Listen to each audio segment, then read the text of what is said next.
الحمد لله رب العالمين والصلاة والسلام على سيد الأنبياء والمرسلين محمد وآله وصحبه وأزواجه ومن تبعهم ومن دعا بدعوته إلى يوم الدين.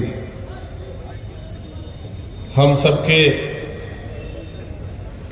قائدین جو اسٹیج پر جمع ہیں، میں وقت کی قلت کی وجہ سے سالار کارواں میر کارواں کی جو ترجمانی کر رہے ہیں جناب حضرت مولانا فضل الرحیم مجددی صاحب، اور آپ کے جو بھی اسٹیج پر تمام یہاں کے قائدین اور ملک کے نمائندہ حضرات تشریف فرما ہیں، ان سب کو سلام پیش کرتا ہوں. اور آپ تمام حضرات کو اور پیاری ماں اور بہنوں اور دائیں اور بائیں طرف نوجوانوں کی جو امٹتی ہوئی بھیڑ ہے، جو جذبات اپنے اندر لیے ہوئے ہیں، ان سب کے جذبوں کو سلام کرتا ہوں.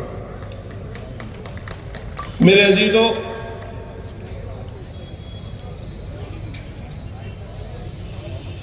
کوئی نقش کوئی دیوار سمجھا، زمانہ ہوا تمہیں چپ رہتے رہتے. کوئی نقش کوہن کی طرح تمہیں اب ملک کے ہندوستان کی سرزمین سے مٹانا چاہتا ہے، اور بات آپ کے مٹانے کی نہیں ہے. اب تو تاج محل کو بھی غلامی کی نشانی کہہ کر مٹا دینا چاہتے ہیں لوگ. ان کی عقلوں پر ماتم کرنے کے سوا کچھ اور الفاظ نہیں.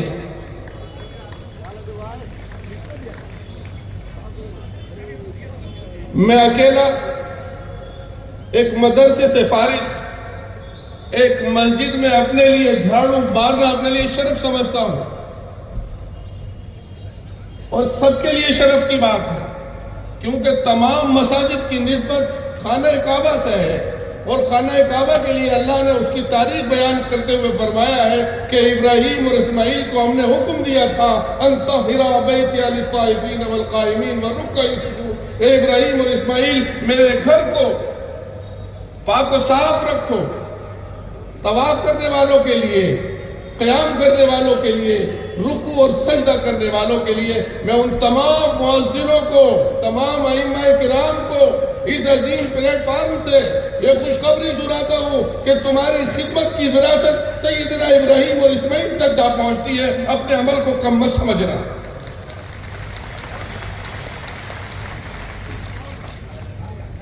بات اس لیے مجبوری میں یہ کہی گئی، جو ذکر کی گئی آپ کے سامنے، کہ جب کوئی دنیا میں قانون بنتا ہے، ابھی محترم ہمارے ہم سے پیش رو جن مقررین نے، بڑے فاضل مقررین نے جو خطابات فرمائے، بہت جامع تھے.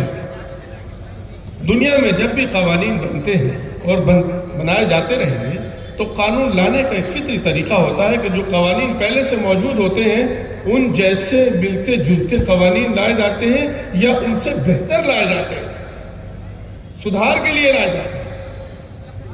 بھارت کی سرزمین پر یہ پہلا قانون ہے جو سدھار کے لیے نہیں، جس میں سزاؤں کو کم کیا گیا، جس میں قابضین کو راحت دی گئی، چھوٹ دی گئی، اور کہا گیا کہ اگر لمیٹیشن ایکٹ یہاں بھی نافذ ہوگا، اگر وقف کی جائیداد پر کوئی قابض ہے تو وہ اس کا مالک بن جائے گا. وقف کی اگر کسی نے چوری کی ہوگی تو اس کو راحت دی گئی، اس قانون میں چھوٹ دی گئی. تو آپ یہ قانون برباد کرنے کے لیے لا رہے ہیں یا کسی کو آباد کرنے کے لیے لا رہے ہیں؟ خدا را اتنا جھوٹ مت بولیے. آپ وطن عزیز کے لوگوں کو جھوٹ بولتے بولتے گمراہ کرتے کرتے یہاں تک پہنچے ہیں. آپ نے رام جی کے نام پر سارے ملک کو جھوٹ بولا، جن کے بارے میں علامہ اقبال نے کہا تھا ہے رام کے وجود پر اہل ہند کو ناز، اہل نظر کہتے ہیں اسے امام ہند. آپ نے وہاں بھی دھوکہ کیا، دیش واسیوں کو اعظام کے نام سے دھوکہ دیا. اور پھر جو بات کہنے کی تھی، جو ڈرافٹ تیار کیا گیا قانون وقف قانون کا، اس میں 10 لوگوں میں ماتر ایک مسلمان تھے. میں نے پوچھا جے پی سی میں، ارے بھائی کوئی قانون لایا جاتا ہے تو اس کمیونٹی کے ماہرین قانون کو، اسکالرز کو، عالموں کو ان سے پوچھا جاتا ہے؟ نہیں، رونگتے ہوئے لایا گیا.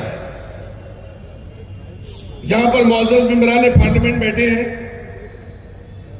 وہ وہاں کی نزاکتوں کو سمجھتے اور جانتے ہیں، اور ہمارے رام جی صاحب اور دانش علی صاحب، ہماری سسٹر بہن فوزیہ صاحب بہت لائق اور فائز ہیں، ان کا نام بھی اتنا بسمہ مسمہ ہے۔ یہ لوگ ملک سے وفاداری نہیں کر رہے بلکہ ستم ڈھا رہے ہیں، اور جتنا ستم مسلمانوں پر ہو رہا ہے اس سے کئی زیادہ دلتوں، آدیواسیوں اور کمزور طبقات پر ہو رہا ہے۔ جب یہ قانون پہلے دن صدن میں لایا گیا تو مانیہ اکھلیش یادو جی نے کہا کہ آزادی کے بعد جتنے قوانین لائے گئے ہیں سب سے زیادہ بدترین قانون ہے جس پہ سنویدھان کی دھجیاں اڑائی گئی ہیں، اور ہماری پارٹی اور انڈیا الائنس اس کو ٹوٹلی ریجیکٹ کرنے کا مطالبہ کرتا ہے۔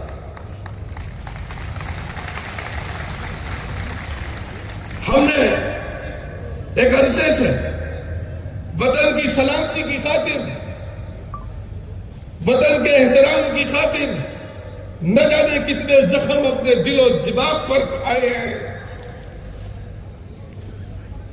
زبان نہیں کھولی، سہتے گئے، نہ جانے کتنے ستم ہم نے سہے ہیں، ان کی کوئی گنتی نہیں ہے، لیکن اب بات حد سے زیادہ ہو گئی ہے۔ اب ہم سہنے کی قوت نہیں رکھتے ہیں۔ اب پورے اس جھوٹ کے نظام کو بدلنے کے لیے نوجوانوں، دلتوں، آدیواسیوں، میری ہندوستان کے غریب عوام، آپ کو کھڑا ہونا ہوگا۔ انشاءاللہ کہیے، ہم سب کھڑے ہوں گے۔ ہندو اور مسلمان، سکھ اور عیسائی، اس موجودہ نظام جو جھوٹ کے اوپر تھوپا گیا ہے اس کو بدلنے کے لیے کھڑے ہوں گے۔ سنویدھان کو بدلنے کی بات کرتے تھے، سنویدھان کو قائم رکھ، ایشور کے نام سے شپت لیتے ہیں، شرم نہیں آتی، صدنوں میں جھوٹ بولتے ہیں۔ ارے پنچر جوڑنے والوں جنہیں آپ تانا دے رہے ہو، وہ پنچر جوڑنے والے آپ سے بھیک نہیں مانگ رہے، وہ سنویدھان کے نام پر اور ایشور کے نام پر شپت لے کر قوم کو، ملک کو گمراہ نہیں کر رہے، آپ کر رہے ہیں۔ لیکن جیسے جناب قاسم رسول اللہ صاحب فرما رہے تھے کہ بہت سی چیزیں اس لیے دنیا میں پیش آتی ہیں کہ وہ آپ کو اور ہمیں ایک نئی راہ دکھاتی ہیں۔ یہ مستقل جو ستم والا ہے، ستم ہمارے اوپر ہوتے رہے، ان سے مایوسی کسی کے اندر پیدا نہیں ہوئی۔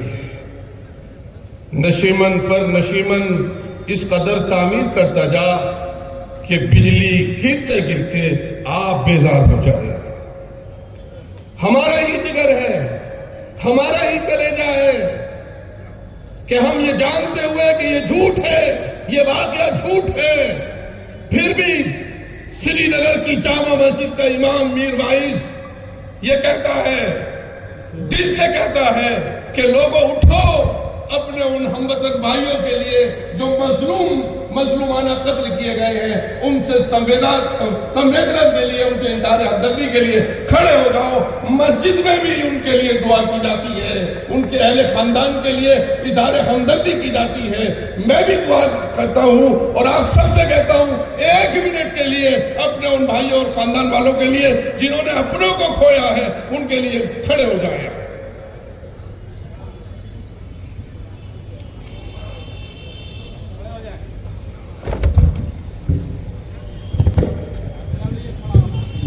شکریہ، بہت شکریہ، تھینک یو۔ میرے عزیزوں، جیسا کہ ہمارے رام جی ایم پی صاحب فرما رہے تھے، میں اپنی بات کو ختم کر رہا ہوں کہ جھارکھنڈ کی عوام اور یہاں کی سرکار کا ہم شکریہ ادا کرتے ہیں کہ انہوں نے وقف امینڈمنٹ بل کو دیگر ریاستوں کی طرح ریجیکٹ کیا ہے۔ ہم اس کے لیے بہت مشکور ہیں۔ دوسری بات، میں انہی کی بات کو دہرا رہا ہوں کہ جھارکھنڈ کی سرزمین بہت عظیم ہے. یہاں سے جو تحریکات اور موومنٹ اٹھے انہوں نے ملک کے دھارے کو، فکری دھارے کو بدلا اور صحیح رخ دیا ہے. کئی بار ایسا ہوا ہے. آج پھر مجھے ان نوجوانوں میں وہ جذبہ، وہ حوصلہ، وہ نظر آ رہا ہے کہ اب ملک کو آپ کے جذبے اور حوصلے کی ضرورت ہے، اور جھارکھنڈ اور بہار سے ایک فکری رہنمائی انشاءاللہ ہمارے وطن عزیز کو ملے گی.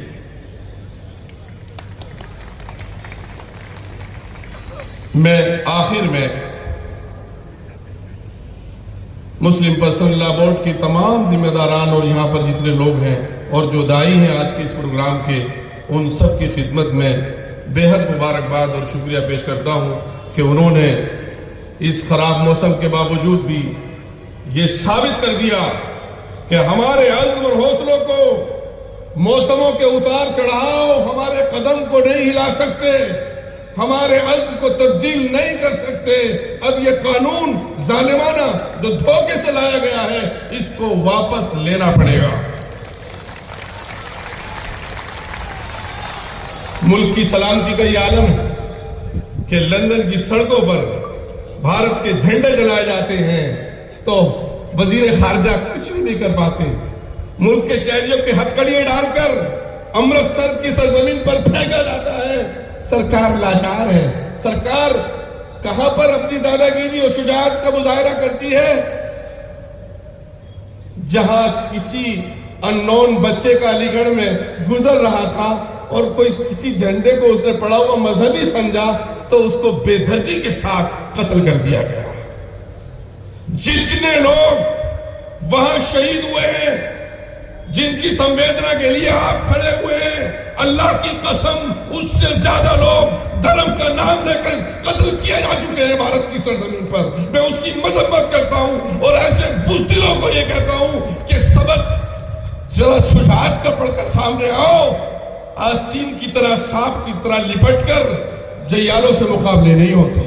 تم سے ملک کی خدمت نہیں ہو سکتی. تم جانتے نہیں ہو کہ ملک سے محبت کیا چیز ہوتی ہے. میں اپنی بات کو ختم کرتا ہوں. وآخر دعوانا ان الحمدللہ رب العالمین.